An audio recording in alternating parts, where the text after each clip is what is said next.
Hi, my name is Preston Walsh. Welcome to my presentation that today is about poaching issues across the world and how I think we can resolve them. I find that poaching is an under the radar issue. It's something that is mostly an issue in foreign countries more than it is in the United States. And that's why I believe that people kind of look over it. They don't talk about it as much of an issue as others. So how big is this issue? Well, first, let me tell you what poaching is, and I'm not talking about poaching as in poaching an egg. Poaching is the illegal action of killing animals or captivating them. So technically, people think that when you're talking about poaching an animal, it means killing, which that is what it is, but in the same way, they're poachers that will actually capture animals. They will kind of like seduce the animal to where they don't know what's going on, and they will take their horns off, they'll take their teeth, they'll take their skin, and pretty much leave them defenseless to where they can't do anything for days, weeks, and then they eventually just die out. So poaching is an issue worldwide, as I said, mainly in foreign countries such as Africa, Asia, South America, and the Middle East. These are areas that have ongoing issues. United States also has poaching issues, but it's not as serious, it's not as dramatic, and it's not as likely to happen here as it is in other places.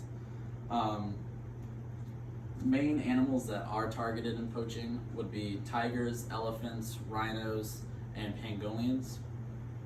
These animals are either poached on a regular basis or they're also on the verge of extinction. So tigers are poached mainly for their pelts, which is like their skin, their coat. Elephants are poached for their ivory tusk, which an ivory tusk can sell for thousands and thousands of dollars per kilogram. That just shows why there's such a drive in poachers to do these things, because people chase money and there's a lot of money in poaching. Rhinos are poached mainly for their horns, and pangolins are poached for their scales on their back. And a pangolin is, if you don't know what a pangolin is, it's mainly a armadillo here in the United States.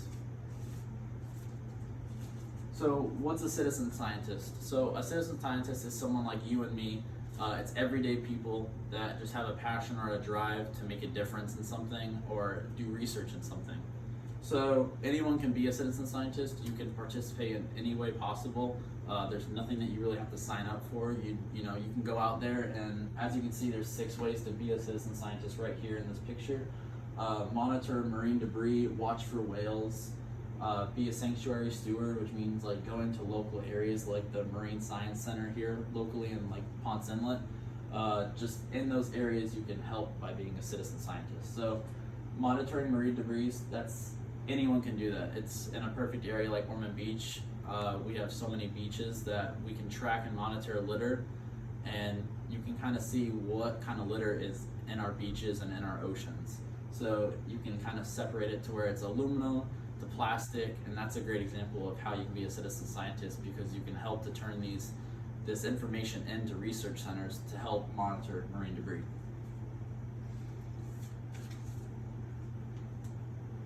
So how citizen scientists can help with poaching issues. So for this select issue, we're kind of too far away to be on the ground and actually help with this issue. But if you were able to be there, you can help by collecting field data and GPS knowledge of popular poaching areas, and this information can go into research centers to where they can kind of, captivate and figure out a certain area of where poaching is common. Another way would be to help do research in non-level areas, such as areas that have already been poached in. You can kind of get information in these areas and try to figure out the motive, how they're doing it, and what kind of animals are in those areas. Another way would be to help educate non-literate people, which in areas in Africa such as Congo, they are actually trying to educate non-literate people to help with this issue, so that they don't have to ship out people to the US, from the US to Africa to help with these issues. They can have people that are actually living in Congo figure out this research for themselves and use devices, technology, and smartphones to get this data for themselves. So by the numbers, this is a graph right here, rhinos poached in South Africa. So orange is rhinos poached, and this bluish greenish color is poaching related arrests. As you can see, this is just an example of just rhinos by itself, but I thought it was a graph that shocked me in a way. Through 2014 and 2015, there's nearly 1,200 or more rhinos poached and only about 300 arrests. So that just shows how big of a step they have above us. Poaching is just way ahead of the research, the rangers, the people that are trying to stop these issues, and it's just going to keep on happening. Because if there's only 1/4 of these people getting arrested, then they're not going to see any threat to themselves. So the cold hard facts. These are just a couple facts that I found to be really interesting, that were mind-blowing.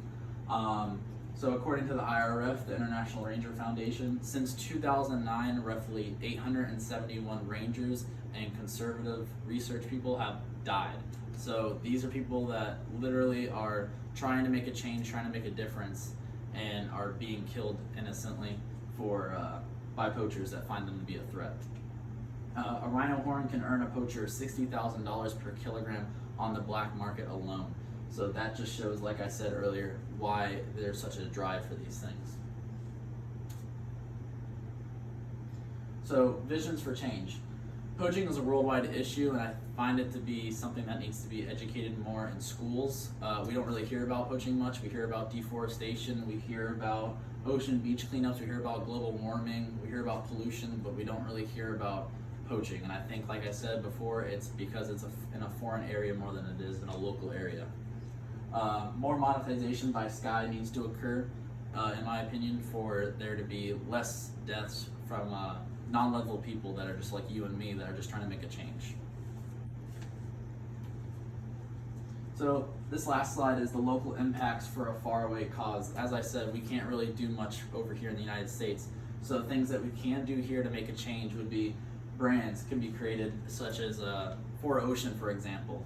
I wear this 4Ocean band myself, for it just brings awareness to the issue of 4Ocean, of cleaning up beaches and stuff like that. So you can create a brand like 4Ocean, make jewelry, make a product such as a t-shirt, bring awareness, someone makes a donation and they get something for it. So that can be a way. Hosting 5Ks or fun runs with proceeds going towards these poaching issues can help in other ways too. So yeah, that's my speech for this topic. Next slide. And here's my works cited of where I got all my information from. Thank you guys.